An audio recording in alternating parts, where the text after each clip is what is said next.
A'udzu billahi minasy syaithanir rajim. Bismillahirrahmanirrahim.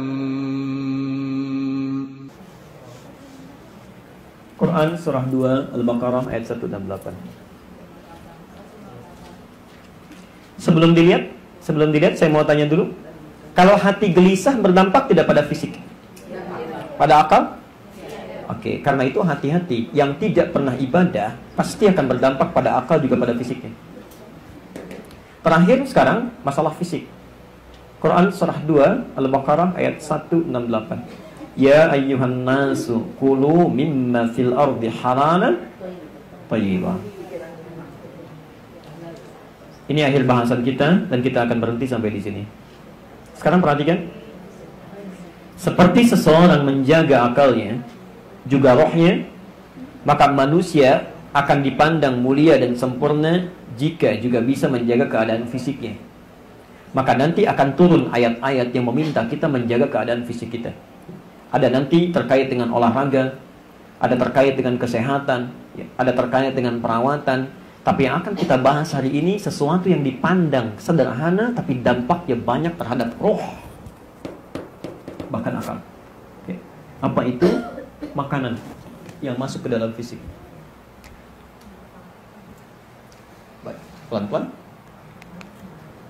Kata Allah, kalau fisik sudah dibuat sempurna oleh Allah, maka mesti dirawat. Salah satunya diberikan asupan yang sempurna, yang baik. Makanan yang baik.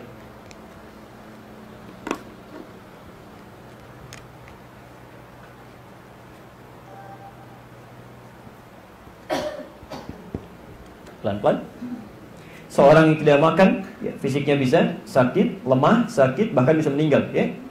Karena itu wajib hukumnya seorang yang hidup memelihara keadaan dirinya dengan makan makanan yang bisa menyehatkan. Sekarang perhatikan, aturannya 2. Saya percepat saja. Saya percepat. 1, halal.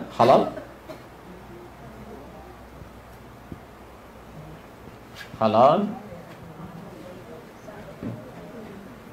Yang kedua, tayyib. Tayyiban.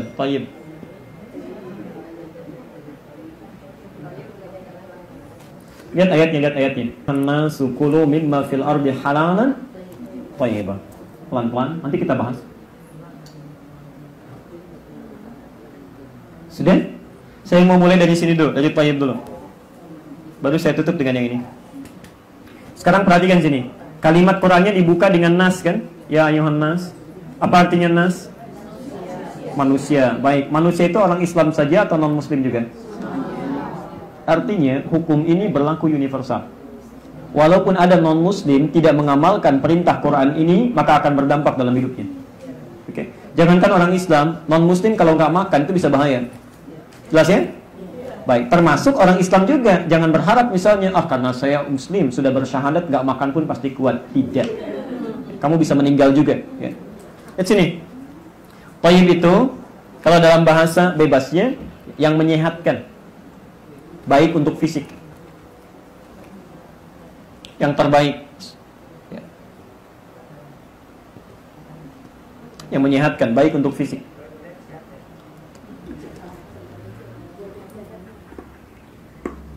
Perhatikan Bu ya, ada istilah-istilah di Quran.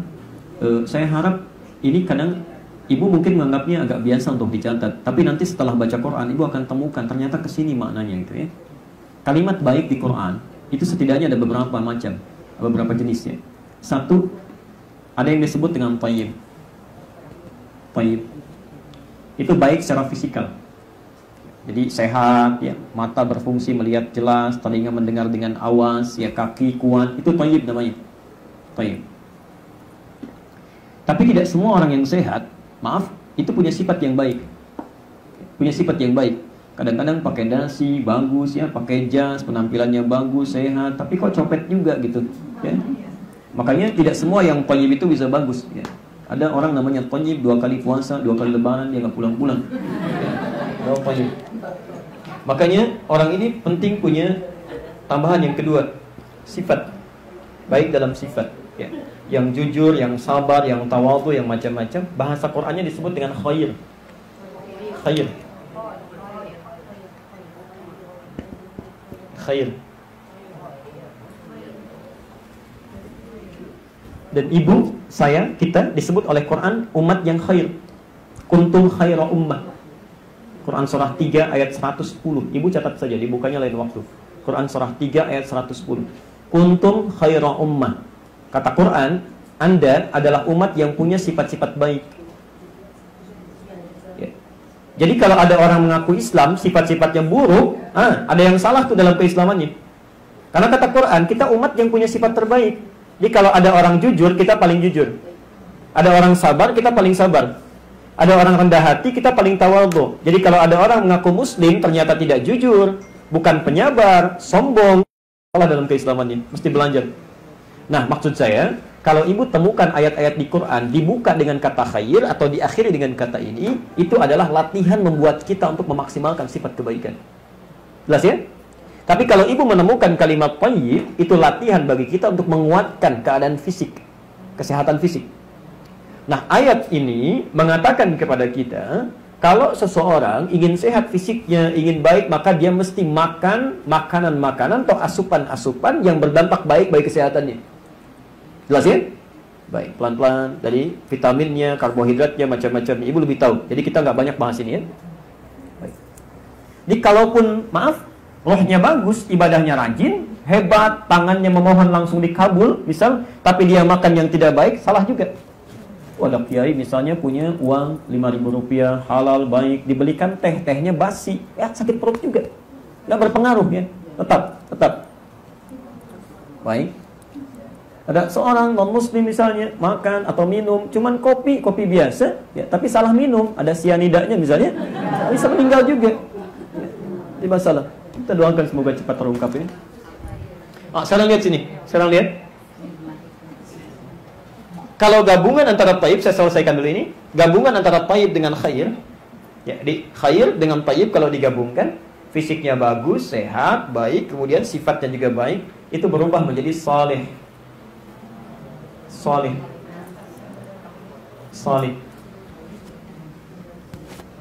Makanya ibu kan selalu berdoa ya, ingin punya anak saleh, ya, cucu saleha. Saya belum pernah dengar sampai hari ini, ya Allah anugerahkan hamba anak yang thayyib, gak ada. Ya, atau keturunan yang khair, tidak ada, selalu saleh. Dan itu fitrah manusia. Fitrah. Yang gak pernah salat pun kalau ditanya, pasti pengen punya anak yang saleh. Karena sudah fitrahnya, fitrah kehidupannya. Dan itu dimintakan sejak dalam kandungan. Catat saja dalilnya, catat saja, dan tidak usah dibuka, nanti lain waktu. Kalau ibu ingin punya anak yang saleh atau untuk cucu ke depan kemudian hari, ada di Quran surah ke-7 ayat 189. Itu doa sejak dalam kandungan menyiapkan anak saleh. Ayat 189, Quran surah 7 Al-A'raf ayat 189. Jelas?